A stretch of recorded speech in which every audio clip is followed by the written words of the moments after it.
The song So Long Linden is basically a masterclass in songwriting. By the way, this is part of my deep dive of Taylor Swift's album, The Tortured Poets Department, where I talk about the meaning of the songs and why this album has some of Taylor's best songwriting to date.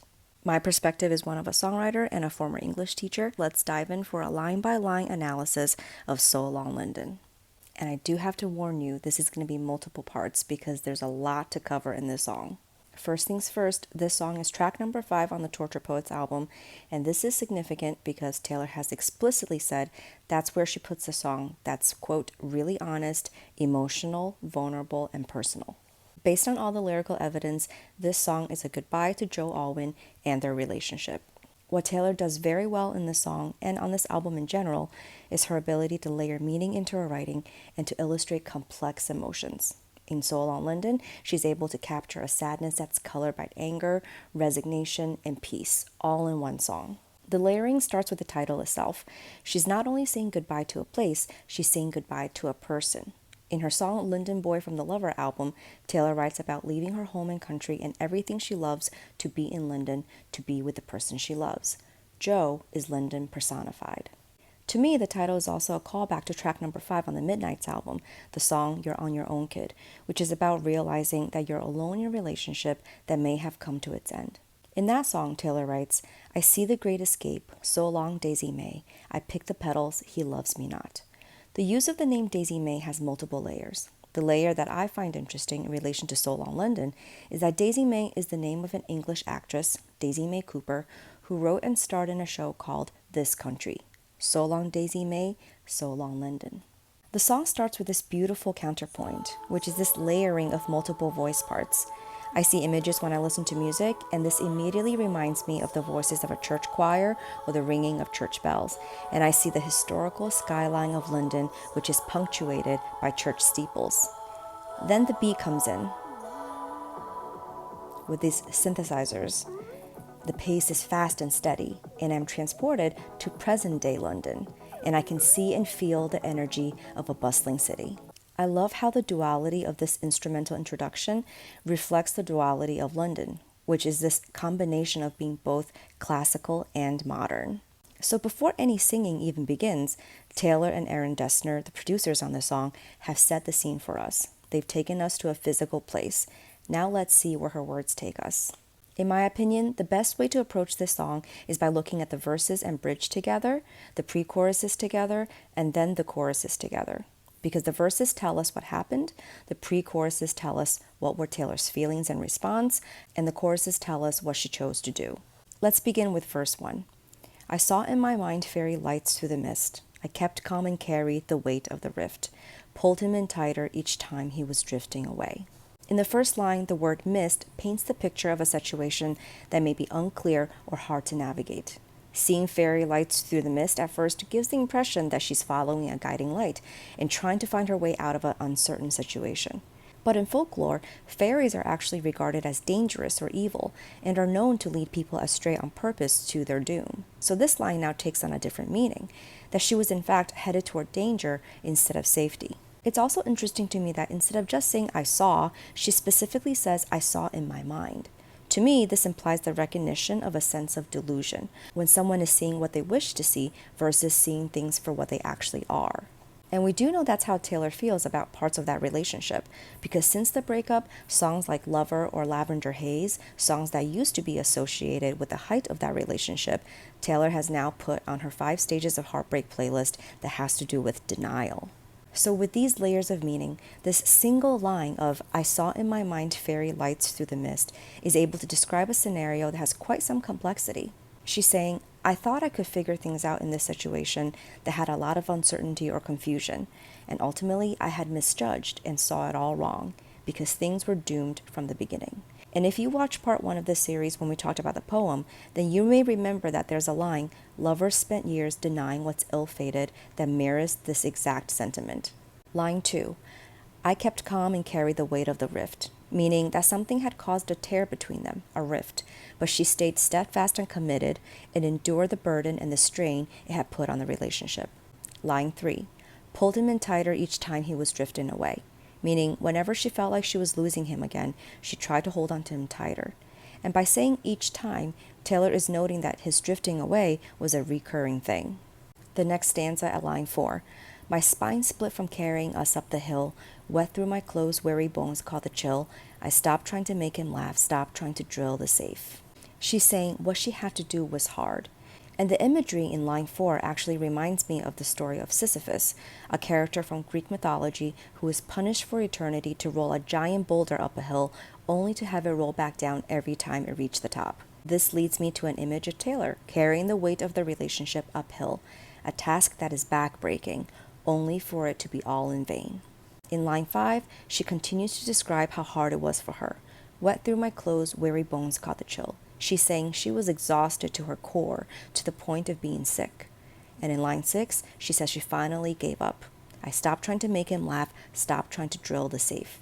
To me, drill the safe implies two things. 1, trying to figure someone out, and 2, having been emotionally locked out from and by someone. What stands out here in verse 1 is Taylor's excellent use of imagery.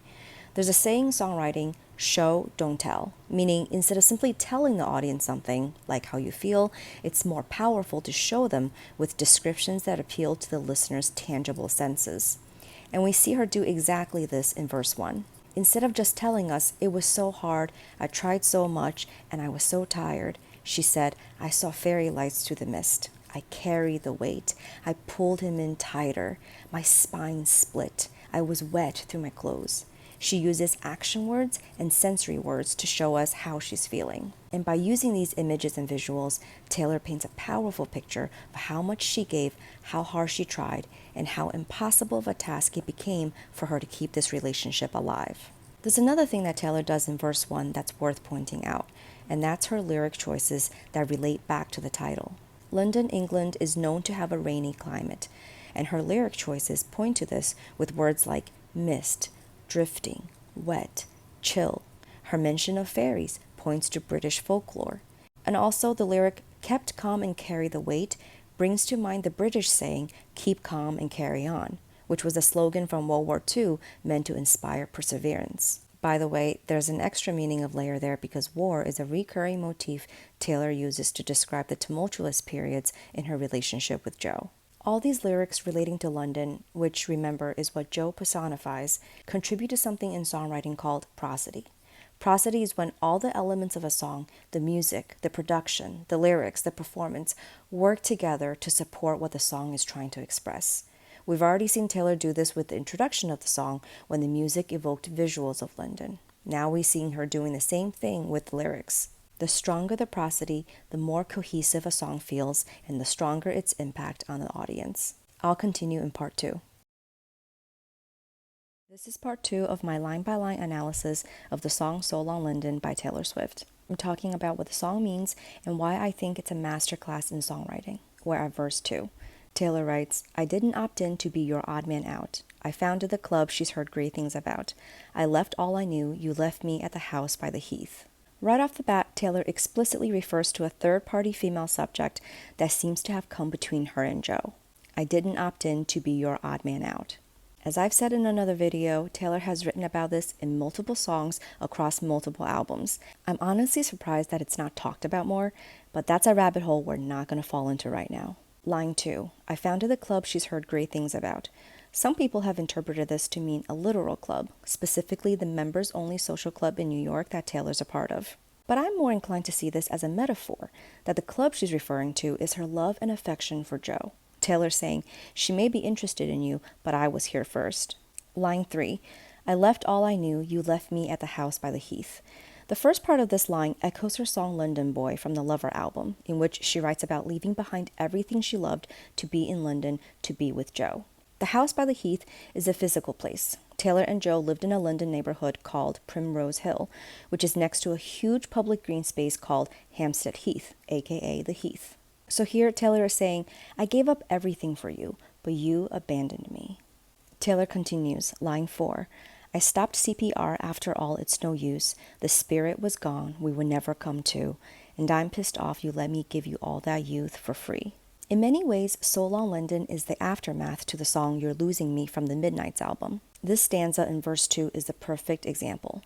In You're Losing Me, Taylor contemplates the final end to the relationship, telling her partner, I don't think I can do this anymore. The chorus of You're Losing Me says, Stop, you're losing me. I can't find a pulse. My heart won't start anymore for you. Here in verse 2 of So Long Linden, she tells us what happened after that moment. Line 4, I stopped CPR after all, it's no use. The spirit was gone, we would never come to. Meaning, I stopped trying to revive the relationship. It wasn't going to work anyway because the spirit, the heart of the relationship, was dead. We were never going to recover. We could never be what we once were. And in line 6, she says, and I'm pissed off you let me give you all that youth for free. She's saying she's angry that after having invested the prime years of her 20s in this relationship, she's got nothing to show for it. And by saying, you let me do that, the connotation is that it was all based on his prerogative, that in a way she may feel like he led her on. And we do see this reflected in the song You're Losing Me, where Taylor writes, the air is thick with loss and indecision.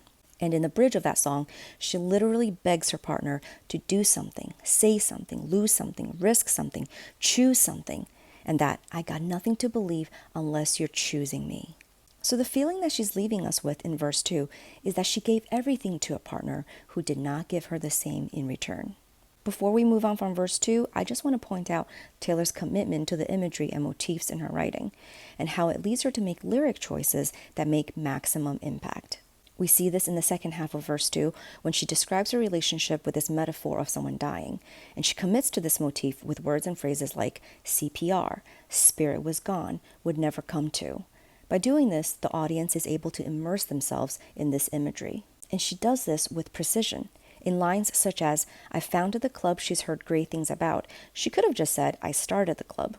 By using founded, a word that's a part of the vocabulary of having to do with clubs, is a choice that is subtle, deliberate, and highly effective. Now let's move on to the bridge, where Taylor shows us how her partner reacted to her ending the relationship. Line 1, and you say I abandoned the ship, but I was going down with it. Meaning, he accused her of giving up on them with this breakup. And she clarifies, no, I was going down with this ship. I was actually losing myself and dying along with this relationship. And this really shows the emotional disconnect there was in the relationship, that he wasn't really seeing her. And again, we saw this in the song You're Losing Me, when she said, how can you say that you love someone you can't tell is dying? She continues here in the bridge of So Long Linden, my white-knuckle dying grip, holding tight to your quiet resentment. She uses this wonderful imagery of white-knuckle dying grip to describe just how tightly she held on to this relationship and how closely she had to watch for signs in him. That's what she means by holding tight to your quiet resentment. It's this feeling of having to walk on eggshells with someone whose commitment and contentment in the relationship changes. And Taylor has written about this in many songs, where she talks about having to always watch his mood, always trying to make him happy, and how her feelings of security in this relationship became dependent upon how he may feel on any given day.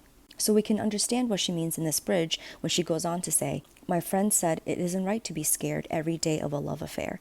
Every breath feels like rarest air when you're not sure if he wants to be there. She is describing a relationship where she had no emotional security.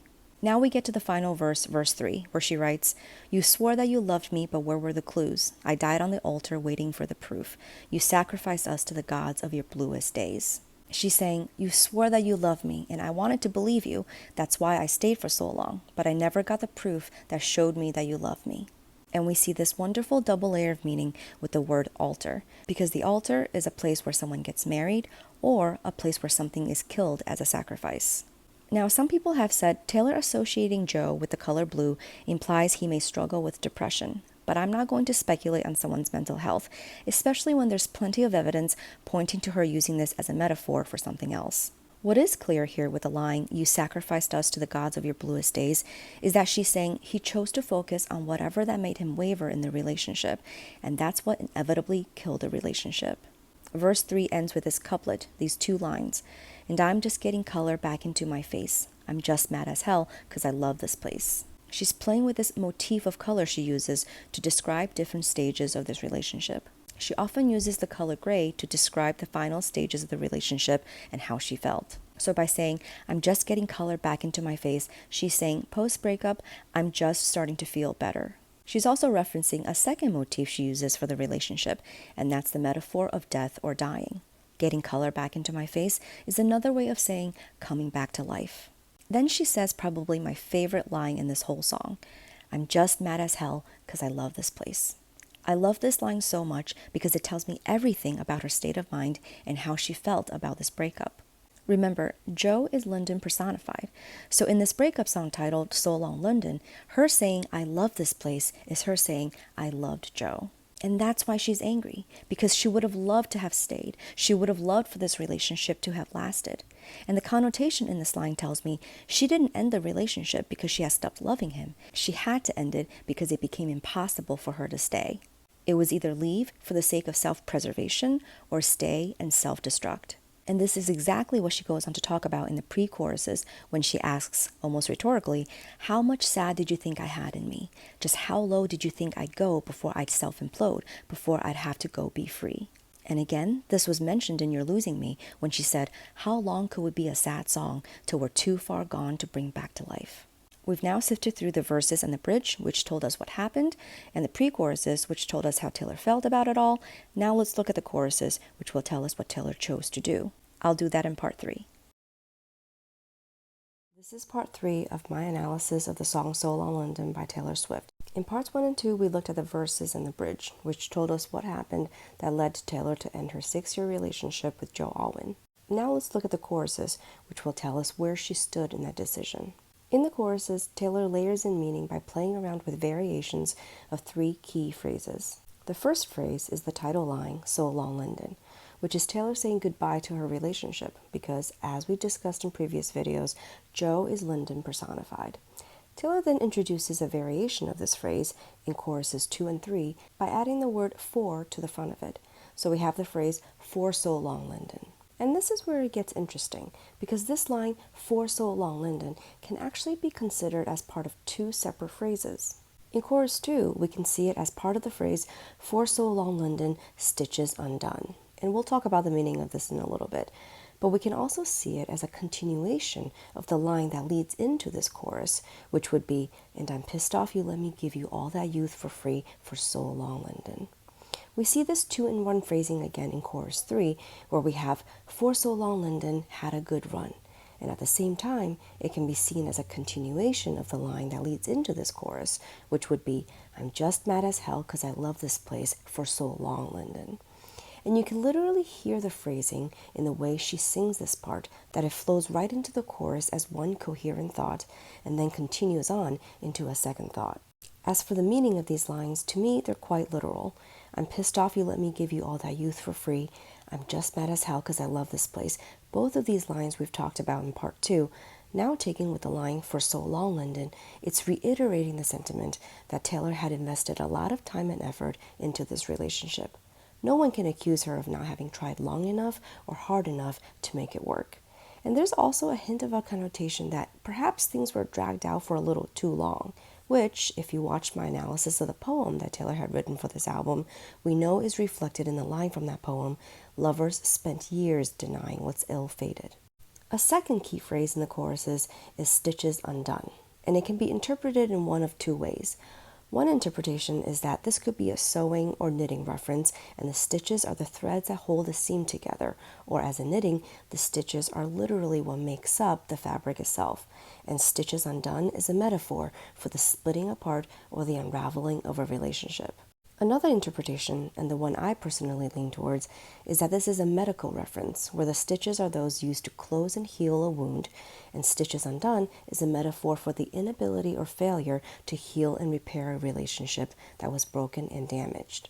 Both interpretations essentially mean the same thing, but I am inclined to think Taylor intended it as a reference to the stitches of a wound because that does fall more in line with what she writes in the rest of the song, which we've discussed in part 2, and we've seen how she used other medical references and imagery as metaphors to describe her experience of trying to unsuccessfully save a dying relationship that was riddled with old wounds. The interesting thing with this line, stitches undone, is that when we look at it with the variations of its preceding line of So Long London, there's a subtlety with which its meaning changes. So in chorus 2, we have, for so long London, stitches undone. The meaning that comes across here is that for so long we have already been broken, that we have been in this state of disrepair for a long time. Then in the ending chorus, we have just "So long, London, stitches undone." And the meaning that comes across here is, I'm now saying goodbye, we've now come undone, and this is our final end. And it actually has this connotation that this is a choice, that stitches undone is a decision, like someone ripping out the stitches because they no longer want to fix it. Do you see the subtle shift in meaning there? And I can see Taylor intending for both, because both things are true to her experience, that the relationship had been unraveling for some time, and that at this point she was no longer trying to fix it. She was ready to end it for good. I just love the outsized impact of something so small. By adding the one word "for" to these two simple lines with a total of 5 words, "So long, London, stitches undone," Taylor's able to communicate the subtle complexities of her experience. The third key phrase in the choruses is "two graves, one gun." And we have 2 variations where in chorus 2 it's followed by "I'll find someone," and in the ending chorus it's followed by "you'll find someone." Some people have interpreted the 2 graves to mean Joe and Maddie, but based on the variations of this phrase of "I'll find someone" and "you'll find someone," and the fact that the entire rest of the song is Taylor unpacking the end of her relationship with Joe, we can deduce that 2 graves is actually Taylor talking about Joe and herself. And if you recall from our analysis of Taylor's poem for the album, she has this line about how she ended the relationship. "In one conversation, I tore down the whole sky." So to me, the one gun here in "So Long, London" is a metaphor for Taylor pulling the trigger on ending the relationship. And the line "two graves, one gun" is Taylor saying something in both of them died that day when she pulled the trigger to end the relationship. And we can see and understand that because what Taylor makes very clear throughout this entire song is how difficult and painful this breakup was for her. That, as necessary as it was also a devastating choice. To have a long-term relationship that was once full of hope and dreams, that you had sustained with sweat and tears, and that as it had began falling apart, you had tried time and again to salvage and revive it, then having to admit and accept that it was never going to be what it once was or what you hoped needed it to be, and finally having to make the choice to end it. It's a painful thing. It's a painful thing to kill the thing that you love because it's killing you. Taylor's recognition and acceptance of this is actually what makes "So Long, London" probably the most emotionally significant song on this album.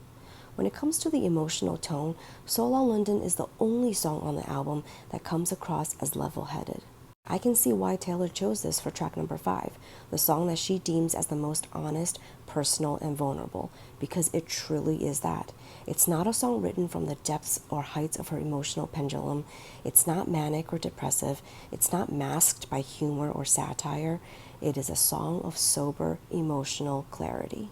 And we see this reflected in chorus 3 when she says, "For so long, London, had a good run, a moment of warm sun, but I'm not the one." She's acknowledging we gave it a good try and it was great when it was good, but ultimately we're not right for each other. We're not meant to be. And lyrically, her saying "I'm not the one" is actually such a significant moment within the musical arc of this relationship, because we've seen her wanting to be the one at the beginning of this relationship throughout songs on the Reputation album. We've seen her relishing being the one throughout songs on the Lover album, and we've seen her fighting to remain the one throughout the Folklore, Evermore albums. So for her to now say, "I'm not the one," it's kind of a heartbreaking full circle moment. I mentioned in one of my other videos that it may be helpful to approach songs on the Torture Poets department with this framework that I came up with called the 4 stages of a breakup, where more than what a song may tell us about a particular subject or person, it can tell us about the emotional place from which Taylor was writing. So with "So Long, London," I would place this song in stage 4, moving on and looking forward.